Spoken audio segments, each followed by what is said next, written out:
What if following Jesus costs more than you ever expected? What if the greatest obstacle to faith isn't fear, but comfort? And what if the very things you hold most tightly are what keep you from truly living? In Luke 9:57-62, Jesus speaks some of the most challenging words in the entire gospel. These are not gentle invitations or comforting promises. They are piercing truths that force us to examine our priorities, our attachments, and the true depth of our commitment. As Jesus continues his journey toward Jerusalem, several people approach him with enthusiasm. They express a desire to follow him. On the surface, their words sound sincere, but Jesus listens beyond their excitement and responds with statements that reveal the real cost of discipleship.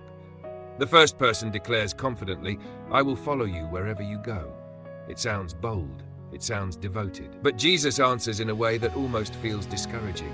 He says that foxes have holes and birds have nests, but the Son of Man has no place to lay his head. In other words, following Jesus offers no guarantee of comfort, security, or stability. There is no promise of a safe place to rest or a predictable future. Jesus is not rejecting the man. He is inviting him to count the cost honestly. Faith is not an emotional impulse. It is a lifelong surrender. This moment confronts us with a hard question. Do we follow Jesus for what we expect to gain, or because he is worth everything? Many people are willing to follow when the road is smooth, when blessings seem obvious, and when faith fits neatly into a comfortable life. But Jesus makes it clear that the path of discipleship may involve uncertainty, sacrifice, and loss. The kingdom of God does not revolve around personal convenience. Then Jesus turns to another person and says, "Follow me." This time, the invitation comes directly from Jesus himself. But the man responds with a request. "Lord, first let me go and bury my father." At first glance, this seems reasonable. It sounds respectful, even honorable. But in the cultural context, this phrase likely did not mean an immediate funeral. It often implied waiting till the father passed away at some unknown time in the future. Jesus' response is shocking. He says, "Let the dead bury their own dead, but you go and proclaim the kingdom of God." Jesus is not dismissing family or compassion. He is exposing delay disguised as duty. The man's heart is divided. He wants to follow, but not yet. He wants discipleship on his own timeline. Jesus reveals that the call of God cannot be postponed indefinitely without consequence. There will always be reasons to wait. There will always be responsibilities, expectations, and obligations. But the kingdom of God demands urgency. It demands a response that does not hide behind excuses. A third person approaches Jesus and says, "I will follow you, Lord, but first let me go back and say goodbye to my family." Once again, the request seems understandable. Saying goodbye feels like the right thing to do. But Jesus responds with another difficult truth. He says that no one who puts a hand to the plow and looks back is fit for the kingdom of God. This image is powerful. A farmer who looks backward while plowing cannot move in a straight line. The work becomes ineffective. In the same way, discipleship requires forward focus. It requires a heart that does not cling to the past. Jesus is not condemning love for family.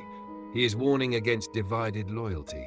When following him becomes conditional, when obedience depends on personal comfort or emotional attachment, the path becomes unstable. Faith that constantly looks back cannot fully move forward. Together, these three encounters form a single message. Following Jesus is not about enthusiasm alone. It is not about good intentions or respectful excuses. It is about total commitment. It is about surrendering control over timing, security, and direction. Jesus does not force anyone to follow him, but he refuses to lower the cost to make it easier. This passage can feel unsettling because it confronts modern ideas of faith. Today, belief is often presented as something that should improve life, reduce stress, and fit neatly into existing priorities. But Jesus presents a different vision. He does not promise comfort. He promises purpose. He does not guarantee safety. He offers truth, and he does not call people to add him to their lives. He calls them to give their lives to him. The cost of following Jesus is not the same for everyone, but it is real for all. For some, it may mean letting go of financial security. For others, it may mean surrendering reputation, relationships, or long-held dreams. Sometimes the cost is internal. It is the death of pride, control, or self-reliance. It is the willingness to trust God even when the future is unclear. What makes this cost meaningful is who Jesus is. He is not a distant teacher demanding sacrifice without understanding. He himself walks the path of loss and suffering. He has no place to lay his head because he has chosen obedience over comfort. He is on his way to Jerusalem, fully aware of the cross that awaits him. When he asks others to follow, he is inviting them into a journey he is already walking. This changes how we understand sacrifice. It is not about earning favor or proving devotion. It is about aligning our lives with the truth of God's kingdom. It is about trusting that whatever we release, God can redeem. Jesus never asks us to give up something without offering something greater in return, even if we cannot see it immediately. At the same time, this passage warns us about the danger of partial obedience. Saying yes while holding back is not the same as surrender.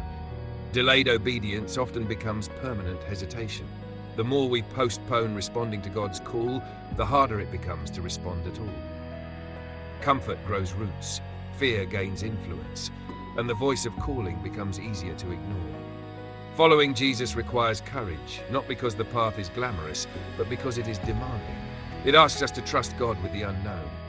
It asks us to believe that obedience leads to life, even when it feels like loss.